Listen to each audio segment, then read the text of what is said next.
welcome. This is a special panel discussion where we're trying to look at the issues of climate change and the youth in Malawi.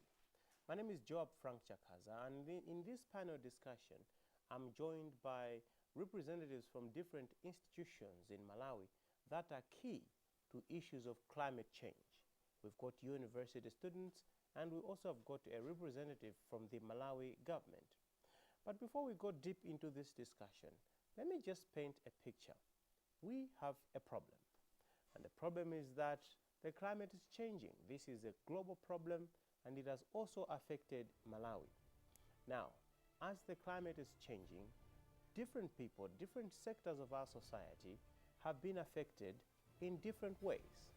But we cannot deny the fact that the youth have got a huge stake in this, because as they say, the future belongs to them. But the problem now is the youth feel they are not actively involved in resolving the issues that come with climate change. They feel they are not being given enough room to do that. And that's what we want to find out. What is the problem and how can we solve that? Well, this panel discussion has been organized by the Climate Change Justice Club of Luana under the Scottish Government-funded Climate Change Program, Malawi. And I'd like now to introduce our panelists. We've got Victoria Ure. She is a student at Bunda. She is a member of the Bunda Environmental Club, and she is the secretary. Welcome. Thank you. We also have got Hastings Banda. He is from Luana. He is a final year student in environmental science. Welcome. Thank you, sir. And from the Ministry of Environment, Tourism, Wildlife, but more specifically from the Environmental Affairs Department, we've got Mr. Evans Njewa. He is also a climate change expert. Welcome. Thank you. And Edward Chidombe Msiska is also representing the National Youth Network on Climate Change, and he is also the Malawi-Scotland Partnership Ambassador. Welcome. Thank you. So let's set the ball rolling, and we want to contextualize this issue. Some people might not see the link that exists between climate change and the youth. What would you say is the issue? Why are we here? Why do we have so many young people here talking about climate change? Why should it be an issue? Maybe, Edward, you can set the ball rolling? Okay, first of all, we need to understand that whenever we talk of climate change has brought a number of impacts here in Malawi and also global, at a global level. For example, when we talk of the floods, when we talk of the pests and diseases, all some of these have been come in because of climate change. So we as the young people, we should always be concerned about this. Yeah.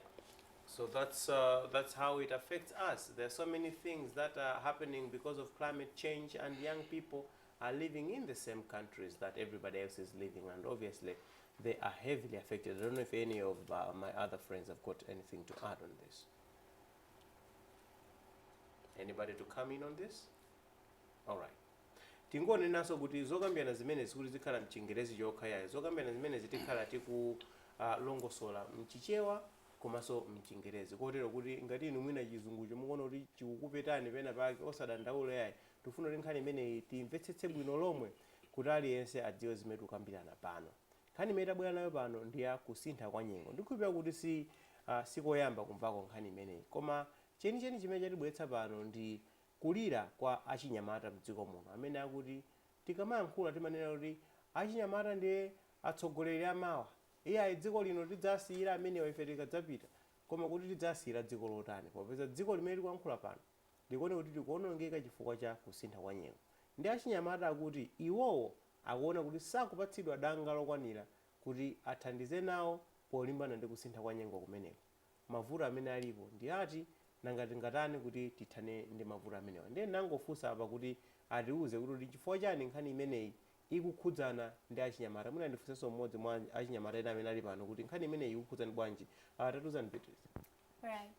Youth, as we all know that youth make almost 51% of the population of the country right now.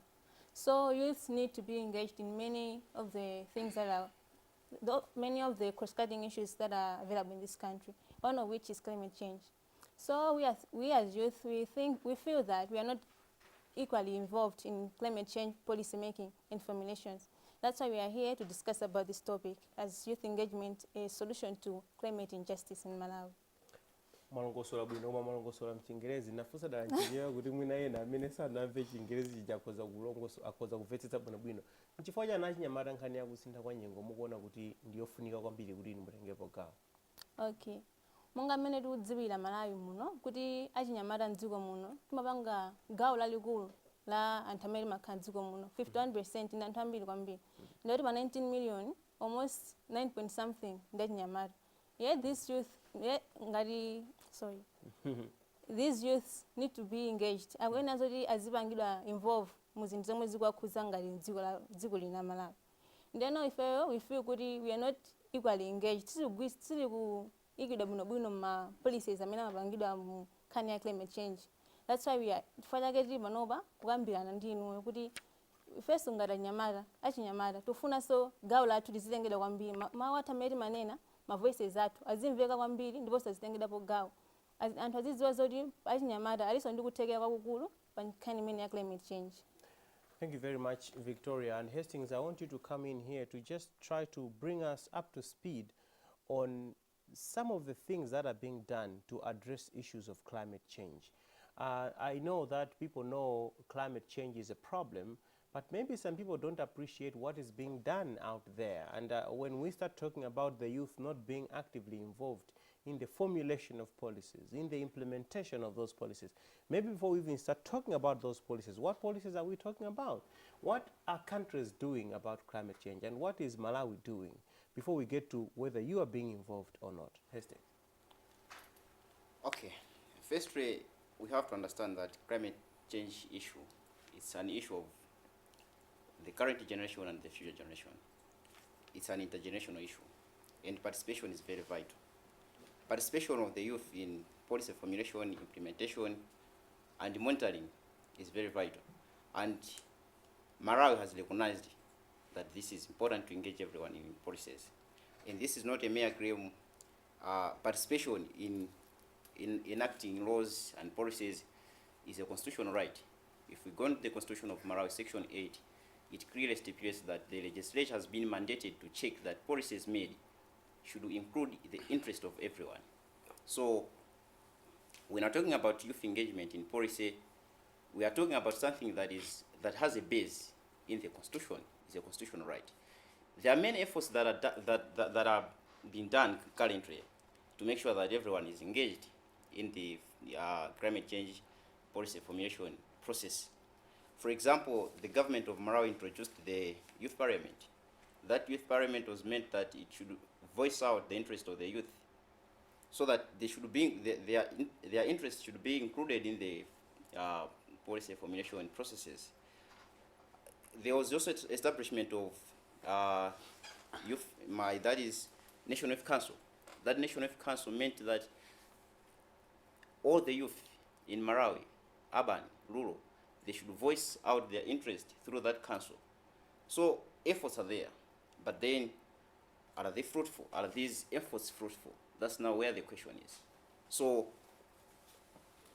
for example, the National Youth Council, the review report of the National Youth Council 2018 find a lot of problems with the National Youth Council, such that what it was intended to do is not being done on the ground. Despite those efforts, a road is desired to be known. So yeah, it is important and the efforts are there, but the fruits are not yet. Yeah. And I think that's why we're here, because we don't want to be doing something that is not bearing any fruits. We want action to be done on the ground, and we want the fruits to come out. Now let's try to look at the youth that we have in Malawi. Are we saying all the youth are not being involved, or maybe there's a certain sector of the youth that are being involved and some are being left out? What really is the issue here? Can you really come here and claim that nobody is being involved, no youth is being involved? Okay, we can say that the youth, partly they are involved, but not that level that we want. In other words, we can say the youth are not meaningfully being engaged and also involved, whether when it comes to policy making and also to policy implementation. I can give you an example. to say that whenever it comes to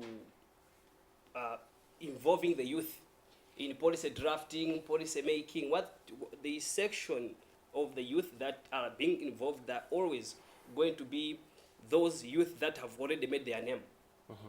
While when we talk of the impacts of whether we talk of the impacts of climate change on its own, or maybe other factors, other policies that affect the youth, it is going to be maybe affecting the youth maybe at large, that is starting from the rural areas, at a local level, district level, regional level, and also at the national level. So the youth, the majority of the youth are being left behind.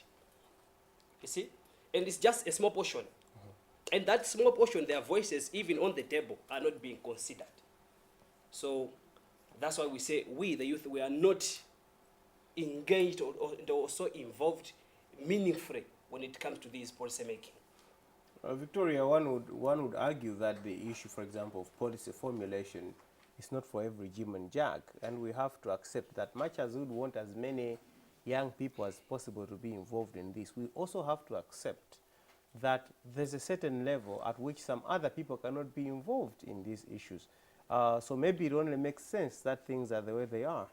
No, that's not the way they are. Because, for example, the Malawi national policy states that it has a goal that it has to achieve. It says that it aims at achieving 30% participation of youth in policy strategy formulations. But if you can take a look at it, even a survey, going around and see how many youths are there, they can't even constitute the 30% of which it states. That's that's just an idea that we can give you, that not all the youth, despite that, not everyone can be in there forming the policies and anything, but even the 30% is not there. It's just a little of them that can go there and say and claim that we are there. It just mean about 5% or something, but it can't reach about 30%. It's just too high. Hastings. Maybe, Yeah. before Hastings comes in, Yes. Maybe one would pose a question, or maybe to say that maybe are the youth themselves very well organized? Or maybe see what some youth leaving the other youth out. Mr. Njewa, my issue has always been that, and I want you, Hastings, to come in on this. Are the youth aggressive enough to claim their seat at the table, or the youth are being passive and waiting to be called to the table? Because it's a war. This is a war, and you can't just sit there and hope that somebody's going to come and say, oh, young people, now you come and you do this. Of course, that's how it should be. But then you also have to show that you are interested, you are organized, you are ready to do it, you are ready mentally, intellectually, physically, you're aggressive enough. Would you say that is what is happening now? Hastings. All right. We have to know that when I talk to the youth, we are talking about people from the age of around 10, 14 Yes. to 35. Yes. So even if that person doesn't know issues of climate change, but at least knows the effects of climate change. Anyone knows that floods is dangerous. I mean, that disaster, floods, droughts, the impacts that they have, everyone knows. And everyone, when you can go to the local people and ask, what can we do? They'll have an idea of how to deal with that. So when we're talking about policy formulation process, it's an issue of the interest of everybody. The youth themselves have their own good, have their own interests. It's not that they can, what lacks is a platform on them to voice out. And a good example may be the example I gave of National Youth Council. The National Youth Council is mandated to look at small groupings of youth, local groupings of the youth. But when now you review the National Youth Council, it's clear that it is lacking funds to follow up with those clubs. People are interested, they form clubs, but for the National Youth Council now to follow up, they lack funds from the government. No, there's this idea from the elders, the elder generation, that skeptical thinking upon the youth, that skepticism that the involvement of the youth cannot have an impact on the formulation processes, on the interest, on the policy advancement and the fruits of the policy. So always, it's like those that make decisions have in mind that the youth cannot contribute. So for the youth to rise up, it's hard because they have to approach them, but they have made their mind that they cannot have an impact. So it becomes hard for the youth to reach them. Mr. Njewa, Yes. tinene kuti akudandaula za preconceived idea. Yes. Kunena kuti m'maso mwa boma kapena m'maso mwa anthu akuluakulu, and tikamati akuluakulu ndoti in this case tikusayanitsa achinyamata ndi akuluakulu, ndoti kuyambira 35 kupita uku, akamaona anybody below 35 amaona kuti awawa mwina suti tikuwapondeza koma kuti takonzere zinthu zifuna tikasiyira awawa sazikwanitsa izizi, kuti tinene kuti mwina boma limaona choncho. So mwambiri andithokoze achinyamata amene abwera mu program ino osewa Hastings, Victoria, ndinza to Edward. Zimene akulankhula ndi sikozokhala mbali ina zoona, mbali ina zosaona kwenikweni. Mujanenera kuti take la pitira pa take la anthu amene ali Malawi muno ndotochuluka ndi achinyamata, which means over 9 million, is it? Yeah. Of the population are youth, maybe up to 35 years or maybe 40 years of age. Ndiyeno tikayang'ana mene boma timagwira nawo ntchito achinyamata, tikupita ndi timve omvera amvesesa komanso amene ali muno achinyamata amvesa kuti mina kuzindikira kuti nkovuta kuti mina tingafikira wachinyamata wina aliyense mwa achinyamata 9 million. Komano chimene boma likuchita ndiloti anatchula constitution, I think Victoria, kuti boma likuzindikira kufunika kwa achinyamata pa ntchito za chitukuko za mdziko muno, komanso ntchito yolimbana ndi kuteteza zachilengedwe, komanso kuti za nyengo kusintha kwa nyengo kusatike mavuto. Ananena zoona mwina ndi Hastings kapena Edward kuti this climate change has an impact both on the present generation and then the future generation. Now the future is the youth, the grandchildren, and I concur with them kuti nkhani ya kusintha kwa nyengo timaina kuti dziko pamene lili pano mmene tikuonera likuoneka layamba likuonongeka, zachilengedwe zambiri zikusokonekera. Chikhumbokhumbo chathu ndi choti ana amene akubadwa, ana amene akukula, amene azibwera zidzukulu ndi ena azapezeko dziko liliko bwino, madzi aliko, nyama zilipo, zomera zilipo, mpweya uli wabwino, osati tikuyenda ndetavala maski makutu maso mphuno waberekera kunsana kuno zipuma kamene. Yes, because if we are not careful, there's oxygen in water in the atmosphere, and then it is a calabanch. Sizakhala zosangalasa zimenezo. Komano mujane maneno oti boma likuzindikira kufunika kwa achinyamata, chifukwa chake inaika National Youth Council kuti isogolere ntchito za achinyamata. Nkutheka kuti mwina funding yochoka kuboma kupita ku National Youth Council maybe siyokwanira, mafika ake ndilibe sinaone, koma ndi chikhumbokhumbo chathu kuti National Youth Council itenga udindo kuonesa kuti achinyamatawa akupangidwa involve. Ndikumbukira of course padusa zaka zochulukirako, koma chaka cha 2002 mwina anzangawa adakali chama started 4 maybe 5-6, koma nthawi imene tinali ndi the World Summit on Sustainable Development.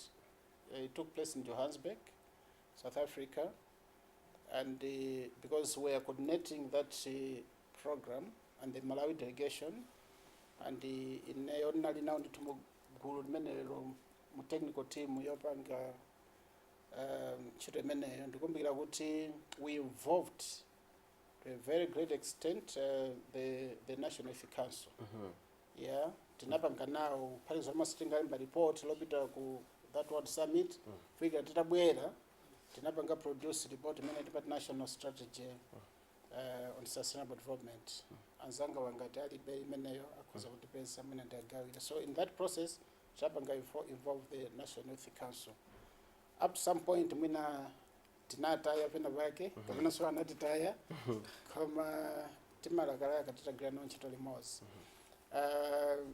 Ndisa na ime ndikuonaso kuti tapanga boma lapanga ndondomeko policy imene tikutchula National Climate Change Management Policy imene tinayikhazikitsa mu chaka cha 2016, and ndikumbukira bwino kuti muli mbali imene tanena kuti imene cross cutting issues, and in that section or chapter taikamo the most vulnerable groups of people, women, youth, the disabled, etc. kuti tingagwira nawo ntchito bwanji kuti tikonze za kusintha kwa nyengo. Imene ndi mbali imodzi. I think chifukwa ndikuoneka ndatakasa mwina akayankhula ndikuti ndibweranso mwina ndi zina koma tikulakalaka kuti tagwira nawo ntchito limodzi, and ndingokumbukira kuti mujani manena kuti kodi mwina iwowa the youth akukoka na bwanji and networking yawo ili bwanji, because ndikumbukira kuti tili ndi the National Youth Network on Climate Change imene kwachoka Edward yeah imene I think atsogoleri yawo timagwira nawo ntchito kwambiri. I think every meeting that timapanga organize kuboma timapanga recognize and invite the National Youth Network on Climate Change, and almost always Mr. Dominic Nyasulu, the national coordinator of the network, timakhala nawo. If it's not available mwina amatumiza a representative. Tili ndi Nyamata wachichepere Mr. Ezron Kasoka. I think tapanga involved more climate change. He has even traveled outside of the country and now remote kupita kuma conference of parties. Just zokambirana zimene zimakhala za dziko lonse lapansi. I remember Ezron Kasoka taenda naye kangapo, and kumbukira timakhala akabwerako kumene kuja alankhule kuma network wawo the youth kuti tinapita kutabwerako tatengako izi boma linatitana tinenda nawo. And kufikira last year in November tinali ku Madrid ku conference of the parties. I think tinapita ndi achinyamata mwina awiri kapena atatu wachoka ku National Youth Network on Climate Change. Tinali ndi Abel Kantama, I think he's studying in the USA, kumandiwa from the NYNCC. Tinali ndi Sungwana Joy Mutali in the delegation. Plus tindaji na message rambu ku Cadcom ndiye na tumunali maybe 6 or 7 achichepere amene achina ndane Julius Ngoma yeah, history youth yeah wa civil society network on climate change. So tima dalila kutaka bela amene aja afikira anzao kwa chinyamata anzao ngati first ngafikira. So ndimire pamene kukamena for now. Amene da Evans njewa kuchokera ku Environmental Affairs Department. Izi ndizokambirana zowunika vuto la kusintha kwa nyengo, climate change pa Chingerezi, komanso mmene lakhudzira dziko lino, komanso kuwunika kuti achinyamata akutengapo gawo lanji pothandiza kulimbana ndi vuto limene litakhani pomwepo.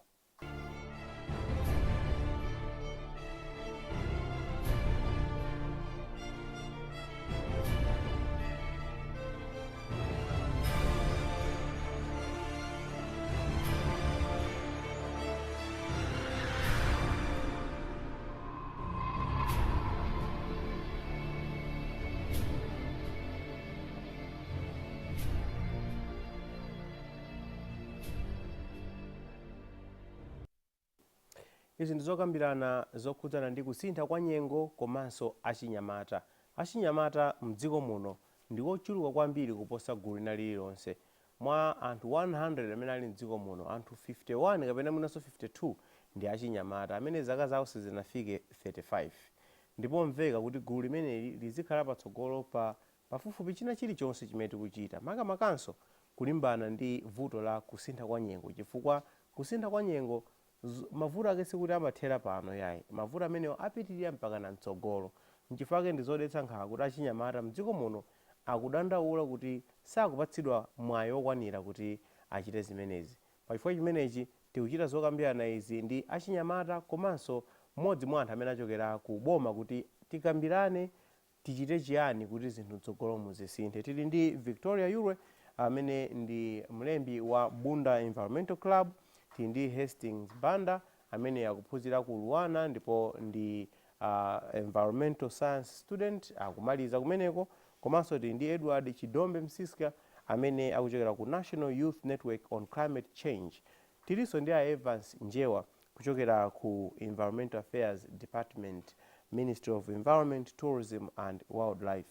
Anjewa boma ndilochenjera pena limafuna kuti pachiya timati kusambira m'manja, kuti kungowasambira m'manja. Ndiye boma limakangalika kwambiri kukonza zinthu, kuyika zinthu, koma kuti uone mmene boma luganizira umayang'ana ku support imene limapereka komanso mwina funding imene limapereka. Mpamene message yeniyeni imaveka kuti chinthuchi mwangochiyika koma suti munena chidwi kwenikweni, koma munangofuna mutseke pakama kuti mukamawerenga muzino tili ndi zakuti. Achinyamata amadandaula kuti sikuti ma framework palibe, ma policy palibe, ma institution palibe, ma institution alipo, komano kuwapatsa kuthekera kuti achite ntchito zawo zikuoneka kuti pamenepo sizikuchitika. Tatipatsani ndemangano pa nkhani imeneyi. Ngati amadandaula za National Youth Council awozo takozani achinyamata takozani magulu menemo ya mwakoza nde basi nde nanga funding no fund kaendera ndi waja teta imani tikupatsani zimenezi. Nazo koma kwambiri mafika ndilibe popeza sindikuchokera ku nduna wa zachuma ku treasury and budget yapangidwa pass last week sinaione matito zache kuti matuka zotani kwenikweni. Mwina nkutheka kuti kapena chaka chino achitika mwa ya chinyamatawa mwina muli support for the youth kapena support ya climate change kwambiri. Ndiyapempheso kuti akayang'anemwe budget yapangidwa pass last week ku parliament. Nene kuti mwina mmene timagwirira ntchito mboma chifukwa budget ndi ma program amene paliyena amene timapanga coordinate at the national level kunduna kwathu amene timetanisa mwina ma project proposals. Tikudziwa kuti achinyamata ndikovuta mwina kuti alembe ma proposals, but mmene ndaonera club iyi ndikuthekera chifukwa kwabwera akampani amene ndi malecture ena kubunda akhoza kuthandiza mwina kulemba ma proposal kuti athandize achinyamatawa kupanga zina ndi zina. Komanso tili ndi ma officers athu ma district onse Malawi muno amene time and again or every year amapanga the district state of environment report imene imetanisa through the district executive council, ma NGOs ali menemo, ma MP, mafumu ametanisa apanga plan ya boma paja. And tunapanga encourage us apa district inali yose Malawi muno kupyadera kwa maofisa athu ma environmental district officers kuti mmene mucha apanga encourage kuti mukhale zinthu zimene ma youth so akhoza kupanga plus all the other groups. Matsoka mwina zimene sizibwera mmene timafunira ifa mwina kuti alembe ena ndena alibe kuthekera, but where support is needed tinawo kadaulo mmene mwina timapita kumene kufunika zikuenezo tikapange. Chifukwa che tinima project ambiri Malawi muno a climate change. I'm aware, yes I should be aware, but you could be interested to know kuti tinima project ambiri maboma ambiri Karonga, Zimba, Kasungu. We are coming down. Now we are covering the Bua catchment, the Bua River catchment from Kasungu, passing through Lilongwe here, Nchinji, then all the way to Nchisi, Kota, Doa, to Kufuna to Konze, the Bua River catchment, and Tafikira, and Twakumene kuja maboma oseo, kuti akambirane, ati pasi zuma akusowa, kuti ujenija, akufuna kuti Bua River catchment ati pange manage bwanji. So my youth, tapping encourage all those districts kuti apange involve as much as they can, as many youth as possible. Kuta kremene moja. Tidi now my project na mene tinao kuzomba, Cheu, Machinga, Mangochi, and tikamapita kumene kuja my project at one bid. Funding yache kuchoka ku Global Environment Facility, GF. And for any project to pass the review stage, for it to be approved to GF in Washington DC, kuli policy ya gender and then youth empowerment. So for that project to pass, I'm on the youth involvement in women empowerment involvement in and no project will pass if these two are not addressing that. Okay. So even when we go into the districts, tikamapanga ma meetings, when we are doing the monitoring missions or so, we make sure that the voices of the youth are contained. Atikamaive fuma report zimapita kumene kuja. So ndi chikumbo kumboja tukuti makusana mene wa akale involved. That's why nimana kuti even if nobody made kuti funding you is another thing, but we are trying as much as possible to involve the youth. That's why tukuma think over the past maybe 5 or 10 years, 1 or 2 of the youth tukuma pita nayo ku the World Conference of the Parties on Climate Change. Conferences. Yeah. Yes, and I saw that coming. And before we get into the next issue, which is also a mind-boggling issue, the issue of mining that seems to be getting foothold in Malawi. Let's just wrap up on this: the issue of support that the youth have got in Malawi or are getting. The youth institutions, the youth organizations that are there, that are looking into issues of climate change. Do you think you're getting the necessary financial support, technical support, moral support from government? Do you think that you're getting the necessary support? And I want all of you to come in. Maybe Victoria hasn't spoken for some time.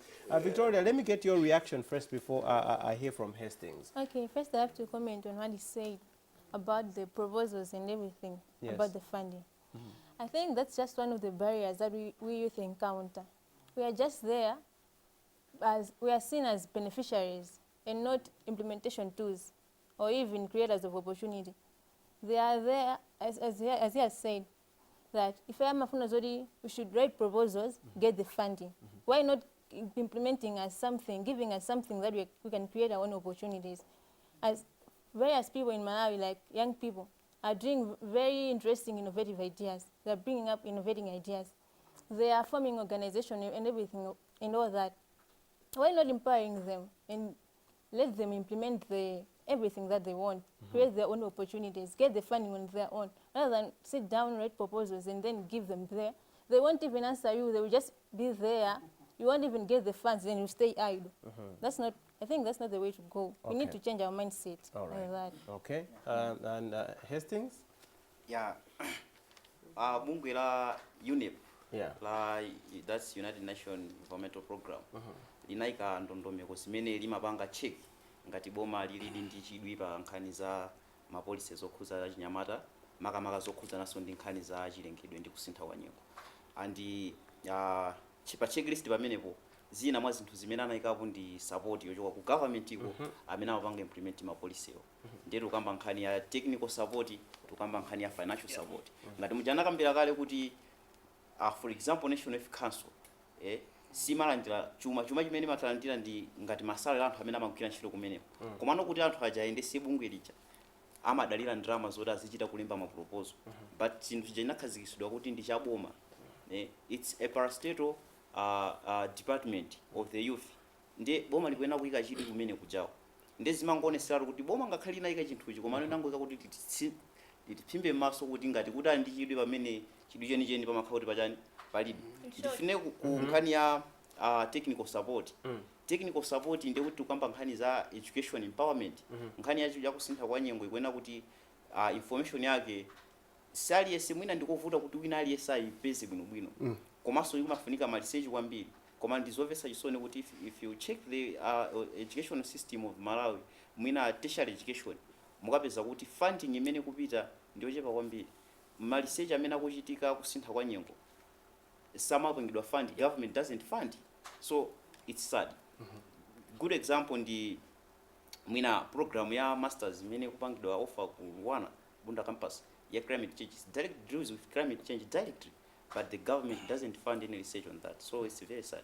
You wanted to add something before you come? Yeah. Say short, government seems not to prioritize climate change as an issue. Yeah. Yeah. So if it doesn't prioritize climate change as an issue, then we youth, I feel like we are being hindered something because this is just our country, this is just our environment. We will need this for a longer period of time. We may stay up to 50 years. So if the government doesn't prioritize the environment right now, then we're going to suffer a lot. Okay. Yeah. Edward. Yes, Edward. Okay. Let me hear from Mr. Njeo first, and then I want to hear from Edward. A quick tengo nena poti zomwambire Victoria and Hastings. I think opportunities are being opened up.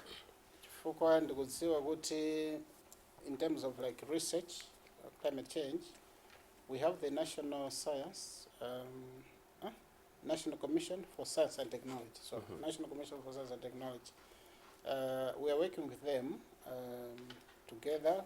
We are both from government, and there's a grant facility. Ikupanga call for proposals from the scientific community. Yeah. The universities, etc., whether they can access that grant facility. I think it's an annual thing that goes on. Maybe we can take advantage on that. But the Environmental Affairs Department is so immersed in the United Nations Development Program, UNDP. Kamba last year, tapanga call for proposals, napanga advertise. I think when I saw tapanga ina, tindi na utichikoga chimene tikuchina kuti innovation window, climate change innovation window, imene taitanisa ma proposals. We set aside I think $100,000 last year as a pilot. Temanina kuti makosana amene as an individual, a network like theirs, or a researcher, anyone else can submit their proposal, which will tell us a story that no, I'm being innovative. Ndifuna kuti titi chose njwera zocha, for example. Malawi I'm proposing we do this, that. Yeah, just as an example. Okay. Pali makosa nena wina uje nimene I think anabelesa kuti abelesa njinga zosa use petrol, I think electric bicycles also in town, just to save our planet, offset carbon. Yeah, so many to I think up to $40,000 per winner maximum. I think it's due for review this year. So my opinion is as they said, it's how we are reaching out to the communities for them to be parliamentary and young women leaders. I think young women leaders, the Malawi Scotland Partnership itself. I've been in contact with the Anzanwaj. There's some who have come even to the office. Okay. Yeah, tapa some material, my book, this is not we have called on them to involve as much as they can, so that we build awareness and capacity. And I want Edward to come in here, and just a quick comment on the discussion on the floor now before we wind up with the issue of mining, which I think we can't have a conversation on climate change without touching on. But the issue of support that your groups are getting. Okay, so I'll make comment on 3 areas. He talked about engaging the youth. First of all, we need to understand, we, the youth, we feel like we are not being engaged and also involved the way we're supposed to. For example, he said that whenever they are talking about maybe having the meetings, they call the youth. Yes. But when we talk of youth engagement, it's not all about calling a youth representative to be on the table, but for working with them on the ground. If we can, if I can ask Mr. Njewa about the monitoring strategy, especially to do with the youth innovations. I don't think if maybe we have, or maybe a good strategy of engaging the youth with their innovation and also with their different work activities related to climate change. We don't know if maybe they have. So on top of youth engagement, it's not just about calling them for a meeting, but working with them and also following them, and at the same time supporting their innovations and initiatives. I can give a clear example that whenever we talk of innovations, achinyamata kubanga ntchito zosiyana-siyana ma communities, but for their innovations to be recognized and also to be supported from the government is poor, and even the window of opportunity for them to be given, all is limited. He also talked about funding. So now environmental affairs department, department fundings. The government and also the international organizations that implements climate change related programs. My youth clubs, my youth groups at a local level, for them to win that grant, it becomes a challenging stuff. In most cases, what they do whenever the youth group have written a proposal, even if agatu mizira, response ya unazoti, you failed. All amapereka funding ija ku already established organizations. Pomwe tikabwera pa change in real life situations, change imapangidwa ndi anthu amene amatha kumapanga zinthu zing'ono-zing'ono. Because even big organizations amatozati peza ife oti tikupanga kale ma initiatives. So what they do, amatha kungokupasani kandrama kochepa kuti waka malemba report, they should involve your work. You see? So that's most of the system that they use. That's why we say, even my proposal akinyamata timata kulemba, but it's difficult. Kuda chinyamataho akatenge. Number one. And one of the factors imena mata kuikamo as one of the criteria zamanazo the youth group ipangire registered. Of which my youth groups, kabena my youth clubs, kawida mapangire registered with the district youth office. And the district youth office imapereka legislation number. You see? So they would definitely if since you don't have registration number, definitely don't propose any sigarani. Sigadusa available.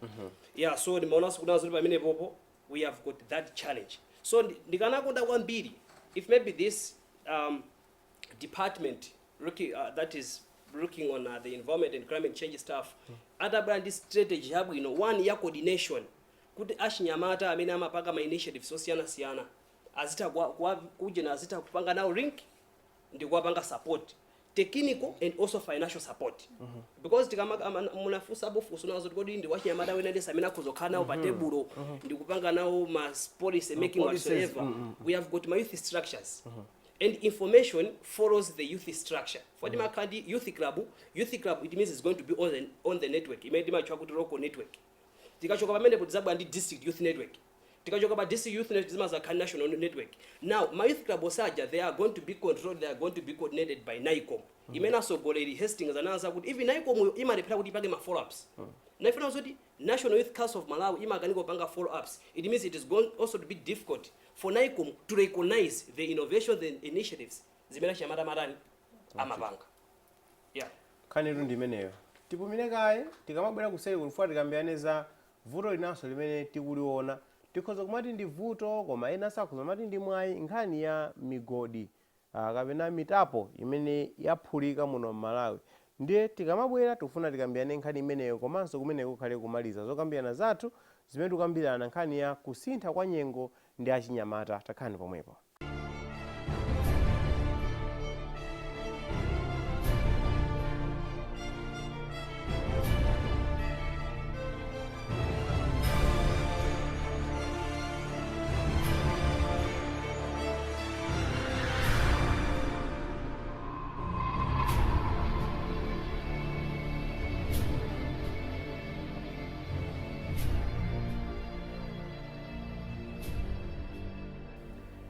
Recently, Malawi has seen an influx of mining companies, and well, to be fair, most of them are quite unregulated. And this has created a fear or a danger that we're going to harm our climate and the environment. We're going to harm the environment more than we know. But here's the other problem. People don't seem to be benefiting as much as they should from this kind of mining activity. Now, looking at it, it doesn't look like the problem is about to end anytime soon. So again, here we have a problem that we must find a solution for. And I would like to start by hearing from the young people what their major concerns are on the issue of mining. We've seen mining companies, some even major mining companies in the country that have come and done some major mining activities and left communities wailing, not having gotten anything out of that. What are the issues that are of concern to the young people? Let's start with you, Edward. Okay, tikayang'ana nkhani ya mining tiona zodi yabwesa mavuto ambiri. A good and clear example is going to be Kairekera mining, of which when kujako since that project started, I don't think even my communities surrounding that mining area anabanga ko benefit. And we understand last year my members ena nkabanga some demonstrations unazori apase drama zao ngadimake chipepe so kuti aone ongera zinthu. And apart from that, people unazori mitengo yambiri mekuja kwenaduli. And apart from unazori mitengo yambiri inadulidwa, it means maloso anthu okhala kumene kujako ndekuti analandidwaso chifuna unazori kana ngasakugwirapo ntchito. And apart from that, even when talk of the earnings now, the return that the government and that the community itself is getting from the money coming from the mining program, for the Tikabanga should be 20, if I'm not wrong, but should be the report of 2012 GDP. We earned about 2.6%. Yeah, yochokera kujani ku mining. Nango kufuso nazo nanga the rest inapita kuti.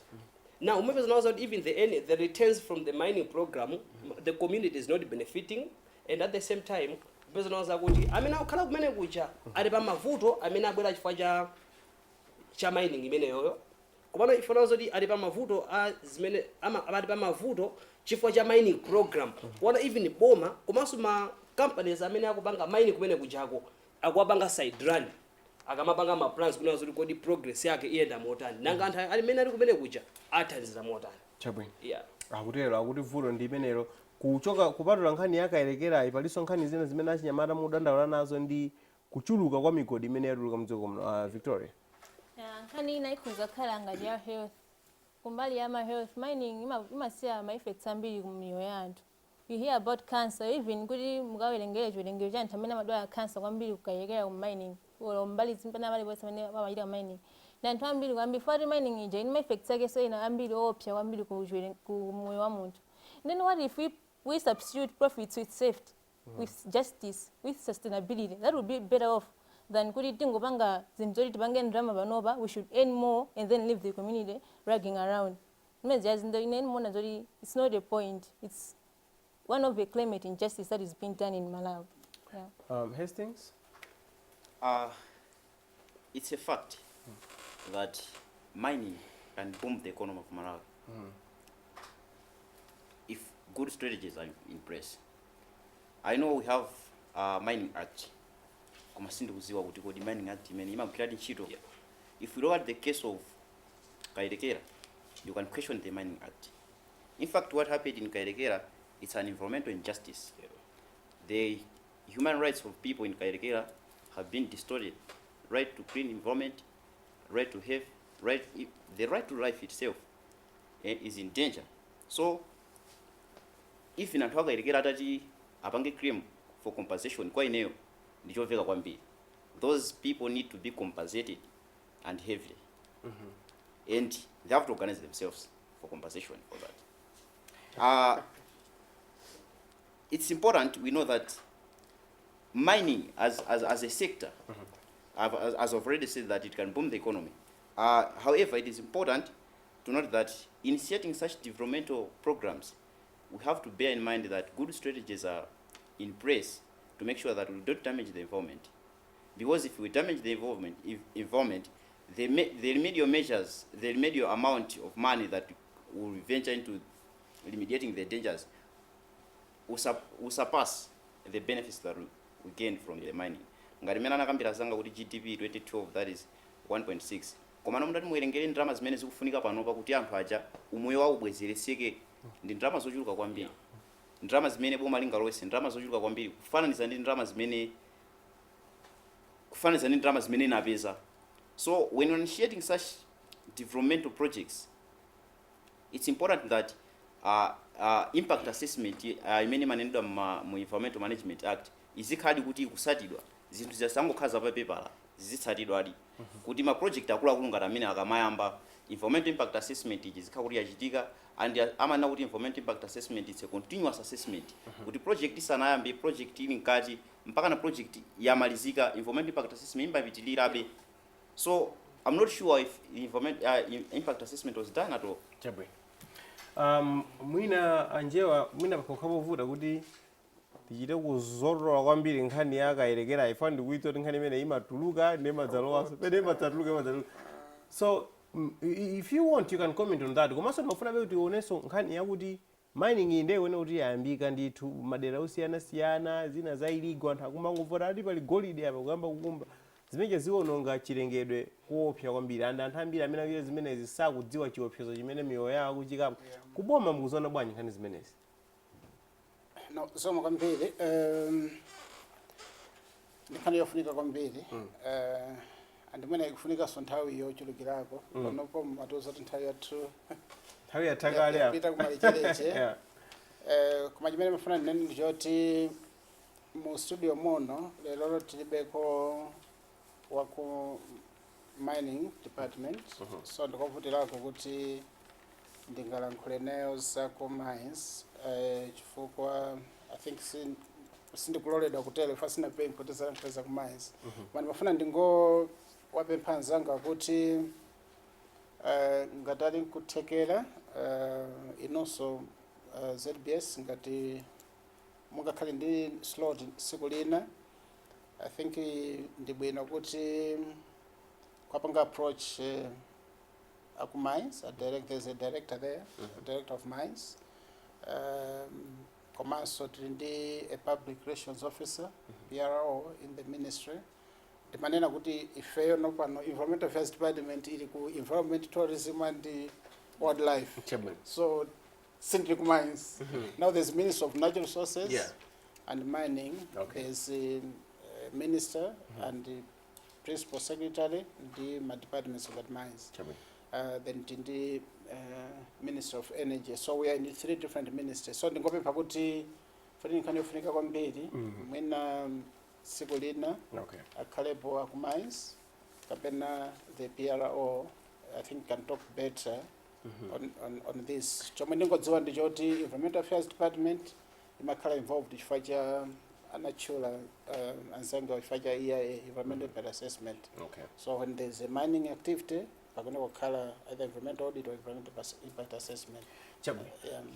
Imeneyo tisungira mkute koma mkulu imene ufodza jedwe ndithu chifukwa sitingakambe nkhani za kusintha kwa nyengo ndi kuonongeka kwa zachilengedwe osakamba nkhani za mining tikhala kuti tikulangutsa kwambiri. Choncho pa nthawi ina yoyikika tidzakambirana nkhani imeneyi nangofuna 1 minute pomaliza kudandaula kwa ana achinyamata kuti ayichonde aboma musati wali tatipatsani mwayi umenewu kenako aboma atsendera ndi ndemanga yawo. Tiyambire kumeneko Victoria, pempho lanu ndi lotani titani?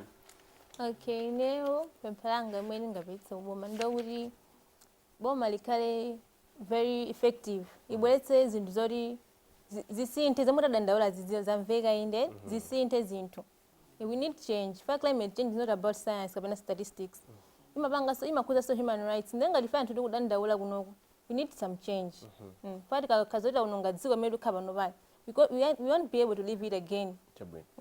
Chabwino nkhani ndimeneyo kumeneko Hastings. Okay. Climate change is an issue of human rights. So climate change and justice is against the Universal Declaration of Human Rights. So the sole means of safeguarding that right is by, I mean, if maybe we can review our legal frameworks and perhaps the Constitution. For example, the human rights approach is needed to address such problems. For example, including the right to clean environment. Right to clean environment. It has been included in the Environmental Management Act of 2017, but that is not enough. The government should make sure that this is included in the national constitution, as it is with the case like other countries like South Africa. So, coming to the engagement of youth in climate change policy issues, it's better we have another body that will safeguard the youth, that will voice out on behalf of the youth and the future generation in general. So it has worked in some countries. They have a Future Generation Act, Future Generation Commission. Those bodies look at the human rights of the current generation in the youth and the future generation. Respect to the youth, it's time to act. Climate change means act now. Our generation, I can best describe it as a generation of necessity exception, whereby the sole means of safeguarding our interest, that is climate justice, is to rise up against the threat that we have. So the youth, we have to rise up. We have to do things different from what other generations have been doing. In doing that, I hope something better will have for us. And in that hope, let's hear from Edward. Okay, so I should say climate change is real, and it needs urgent action, and nothing for us without us. That is why we, the youth, we are fighting for meaningful participation and engagement.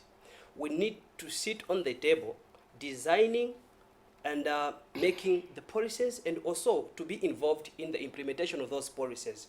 We should not be the beneficiaries of the program, but rather the implementers of the program. Because if we are left behind, that is why there will be a conflict of interest, because we are the leaders of today.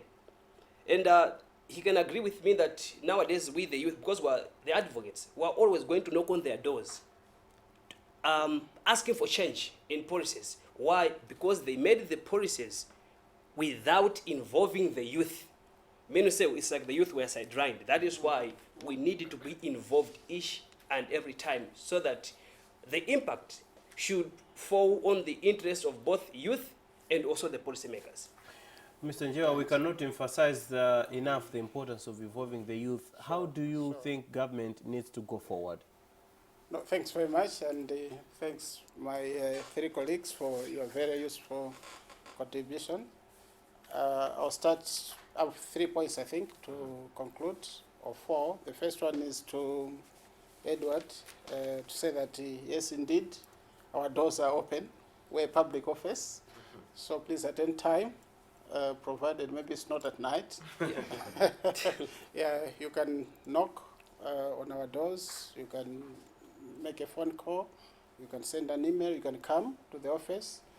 We have a director of the Mental Affairs Department, we have a PS, we have a minister, cabinet minister, so our doors are open. Please feel free to come at any point you feel you have an issue to raise. Wow. Even now, these days, we have a toll-free line which you can access and you can submit your issues. It's a toll-free line. I don't have the number, but it's there. Second point is that I think as of December 2019, Malawi has registered just over 200 organizations that claim or that have told us that they are working on climate change. And from those 200, we wonder where some of them are, but we are trying as much as possible to make sure that we interact with those 200 plus. That's a bit too many, but through maybe networks like the NYNCC, the CCPM and others, we will try to involve as many as we can. Third point is that we have national structures. We have the whole National Technical Committee on Climate Change. It meets quarterly, and in this committee, I'm aware that the CCPM, Civil Society Network on Climate Change, the NYNCC, the network on Youth Network on Climate Change, they sit in that committee. Yeah.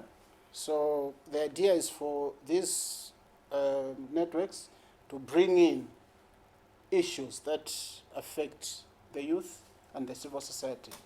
If there are any proposals, project proposals even, they come and then we review them in that committee and then we endorse them or defer them or make recommendations.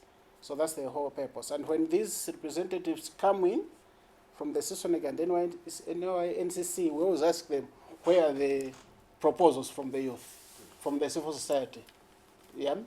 So please knock on their doors. They must be representing you and bring in your views in that committee. And then we have a higher committee which is composed of principal secretaries. It's a National Steering Committee on Climate Change. So it's there to approve projects. So please make sure the representatives bring in your views. Finally, in 2018, or is it last year, from the Environment Management Act, the 2017 one, and from the National Climate Change Management Policy of 2016, Malawi has established a National Climate Change Fund. Yeah, if you have heard about it. If you haven't, know that it's there. It's been gazetted, and we're just finalizing its arrangements for it to go into operations. And this National Climate Change Fund, the idea is for it to save Malawians. We'll be receiving, again, proposals from government, from civil society, the youth, the academia, researchers, everyone else, and then they'll be screened.